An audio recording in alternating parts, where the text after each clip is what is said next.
Salut à tous. Et si une IA pouvait rêver? Vraiment. Si au lieu d'apprendre à la dure par essai-erreur dans le monde réel, elle pouvait s'entraîner à l'infini dans un monde imaginaire qu'elle aurait elle-même créé.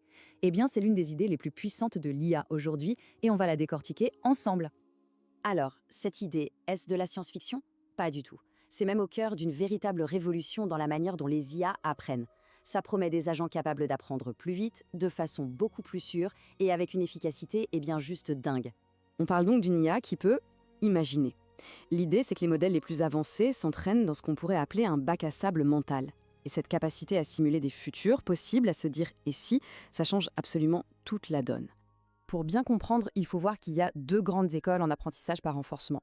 D'un côté, on a l'apprentissage dit sans modèle, ou modèle free.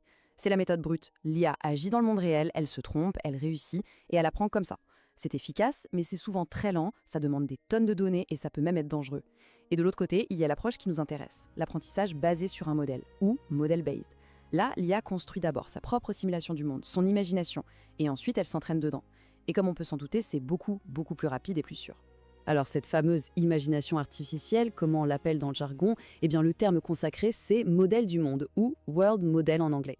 Donc un world model, c'est tout simplement cette simulation interne que l'IA se construit. C'est sa propre petite version miniature et apprise de la réalité. Ça lui permet de se poser la question magique, que se passerait-il si je faisais ça? Et d'avoir la réponse sans prendre le moindre risque. C'est vraiment comme si un pilote avait un simulateur de vol implanté directement dans son cerveau.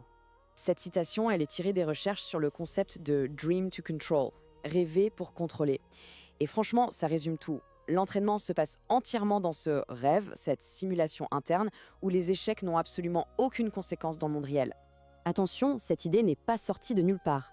Les bases théoriques, elles ont été posées dès les années 90 par des chercheurs comme Jürgen Schmidhuber. Mais le vrai tournant, c'est 2018. David Hay et Schmidhuber publient leur fameux papier World Models. Et là, ils montrent que ça marche en pratique. C'est le coup d'envoi. Depuis les années 2020, c'est l'explosion. Dreamer, Gaia, Genie, les modèles sont de plus en plus sophistiqués. Ok, tout ça c'est super, mais concrètement, comment ça marche? Comment une IA fait pour construire ce rêve et apprendre dedans? Allez, on ouvre le capot. L'architecture d'origine, celle de 2018, est assez élégante.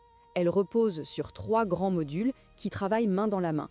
Une partie vision, une partie mémoire et une partie contrôle. Alors le processus se passe en 3 temps. D'abord, percevoir. La partie vision, souvent un réseau appelé VAE, pour auto-encodeur variationnel, regarde une image complexe, par exemple un écran de jeu, et la compresse pour n'en garder que l'essence. Un résumé très compact. Ensuite, prédire. La partie mémoire, souvent un réseau de neurones récurrents, coin ce résumé et essaye de prédire la suite, l'image d'après. C'est ça le rêve, c'est la création d'une chaîne de futurs possibles. Et enfin, agir. Un petit contrôleur, très simple, va s'entraîner des millions de fois à l'intérieur de ce rêve, à une vitesse folle et sans aucun risque. Bien sûr, la technologie a beaucoup évolué depuis. Aujourd'hui, les modèles les plus pointus utilisent des outils encore plus puissants, comme les fameux Transformers, pour comprendre le contexte sur le long terme, et surtout les modèles de diffusion, qui sont capables de générer des images d'un réalisme stupéfiant. D'ailleurs, ce sont les mêmes technologies qui sont derrière les IA génératives que tout le monde connaît. Bon, assez théorie, passons à la pratique. Où est-ce que cette technologie est déjà en train de faire la différence concrètement ? L'un des premiers terrains d'expérimentation, et c'est un classique, ce sont les jeux vidéo. Au sens propre, c'était le terrain de jeu parfait. Un agent comme Dreamer V3, par exemple, a appris à maîtriser des milliers d'images de jeux Atari avec une efficacité en données juste bluffante, tout simplement parce qu'il a pu s'entraîner des millions de fois dans son monde imaginaire. On passe maintenant à une application beaucoup plus critique, la conduite autonome.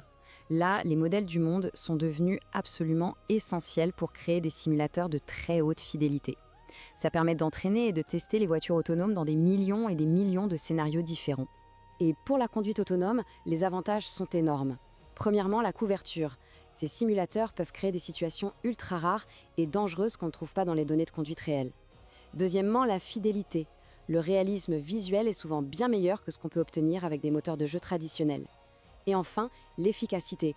C'est infiniment moins cher de faire rouler une IA dans une simulation que d'avoir une vraie flotte de voitures sur les routes pendant des milliers d'heures.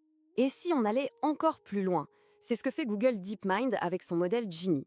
Là, on passe à un autre niveau. Le modèle ne se contente pas de simuler un monde qui existe, il en génère un entièrement nouveau et interactif à partir de presque rien. Les capacités de Jenny sont juste hallucinantes. On lui donne une image, un petit dessin ou même une simple phrase et il transforme ça en un mini-jeu vidéo jouable. L'implication est majeure. On ne simule plus une seule réalité, on en génère potentiellement une infinité pour l'entraînement. C'est une étape cruciale pour créer un jour des agents IA capables d'apprendre et de s'adapter dans n'importe quel environnement virtuel sûr. Bon, après tous ces progrès incroyables, il faut quand même redescendre sur Terre. Cette technologie n'est pas parfaite, loin de là. Le rêve de l'IA a encore des limites et des défis vraiment importants à surmonter. On peut en lister 3. D'abord, le coût de calcul. Entraîner ces modèles, ça demande une puissance phénoménale, c'est extrêmement gourmand en GPU. Deuxièmement, il y a ce qu'on appelle le sim-to-real gap, c'est-à-dire l'écart entre la simulation et la réalité. Le rêve de l'IA peut être imparfait, il peut mal comprendre certaines lois physiques, ce qui rend le transfert au monde réel très délicat. Et enfin, la validation. Comment être absolument certain qu'un agent entraîné uniquement dans un rêve est prêt pour la réalité? C'est une question de sécurité fondamentale et pour l'instant, c'est un problème de recherche complètement ouvert. Alors, au final, que faut-il retenir de tout ça? Et surtout, vers quoi on se dirige maintenant? En résumé, les modèles du monde donnent une forme d'imagination aux IA, ce qui leur permet d'apprendre beaucoup plus vite et en toute sécurité. Des jeux vidéo à la conduite autonome, les applications sont déjà là et bien réelles. Mais le défi ultime, ça reste de s'assurer que le rêve de l'IA est bien connecté à notre réalité.